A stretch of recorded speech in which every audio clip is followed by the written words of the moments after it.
Welcome back to another edition of the Gadget Lab Show. I'm Michael Calori. I'm Nathan Olivares-Giles. Coming up later, we're going to take a look at a couple of inexpensive synthesizers. But first, Nathan has a new phone to show us. What you got? This is the HTC Droid Incredible 4G LTE, exclusive to Verizon. Wow, say that 8 times fast and it's yours. I can't. Long names and smartphones. Why does this keep happening? I don't know. Nonetheless, this is a follow-up to the Droid Incredible and then Droid Incredible 2. But it's an HTC phone, right? It is an HTC phone, and really this is the only new HTC handset for Verizon so far this year. I think it's the newest thing since, what, like the Thunderbolt from last year, maybe? Yeah, maybe. I don't know. So, but Verizon totally skipped out on HTC's Awesome 1 series, and this is what they got. So tell us a little bit about it. It's small, I notice. It is small, which I actually like because there are so many Android phones that are going 4.5 inches, 4.8, I think, on the Samsung Galaxy S3. 5.3 inches. The Note, which, you know, who likes that? But anyways, so yeah, you have a 4-inch screen here, and with a 960 by 540 resolution. Okay. So it's not really an HD screen phone, which I kind of don't like, but the 4-inch screen is nice. Actually, the glass on the front of the display here is about the same size as an iPhone. Wow.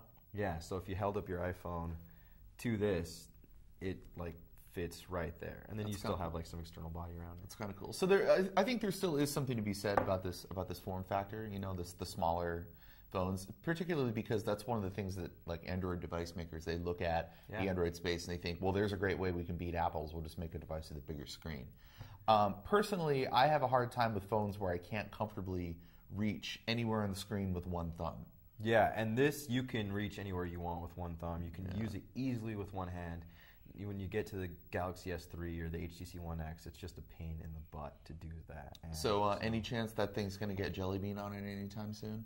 You know, I'm not sure. It is an ice cream sandwich phone. It's running HTC Sense 4, which is really nice. It's one of the better alternatives to stock Android out there. I agree with you. I like it. Yeah. How long it'll take HTC to catch up to Jelly Bean, I'm not sure. Hopefully sooner rather than later. But it, you know, this is a good operating system. Also, it's got the red trim. Yep. That's for Beats audio. Does it come with Beats headphones? It does not come with Beats headphones. It does come with a Beats logo on the back, and their Beats technology built in, so it just makes the music sound louder. I wouldn't say necessarily better, but yeah, that's HTC's, you know, differentiating feature / gimmick, depending on how you look at it. Yeah, it's a gimmick. But it's $200, and with a mail-in rebate of what, $150? Yeah, it goes down to $150 after a $50. $50 mail-in rebate, so it's $150. So that's you know, I guess a little bit cheaper than, and if you like a smaller phone, it's probably a good choice. Yeah, it doesn't seem like it's too bad of a deal. We'll have a full review up on wired.com/reviews. All right, Robbie's here. Hi. We've got a couple of cool toys to show you. These are some synthesizers, some little tiny synthesizers from the company Korg, who is famous for making giant synthesizers. And also things like Chaos pads and some DJ equipment. But these are little ribbon synths. They're about $50 each. This is the Korg Monotron Duo. And this is the Monotron Delay. So you control it by, you control the pitch by picking a place on this ribbon where you put your finger.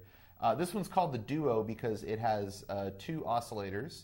You can control them with the little knobs on the front. And then it also has a filter, a frequency filter, that you can adjust the filtration of the oscillation.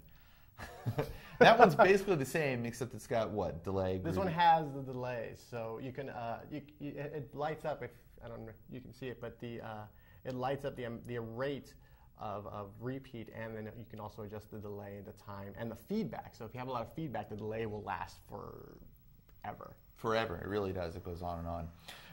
So I think the important thing to note about these is that you can buy smartphone apps and you can buy tablet apps for 1/5 the cost, 1/10 the cost, that make noises and do a lot more than these. But there is something to be said for having a little piece of groovy hardware when you're playing live or when you're composing music, when you're adding sounds.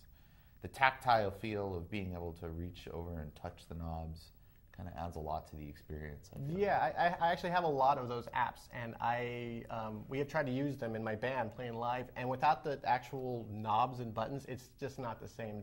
The timing always seems be a little bit off, and and you're using a phone, and it's very weird.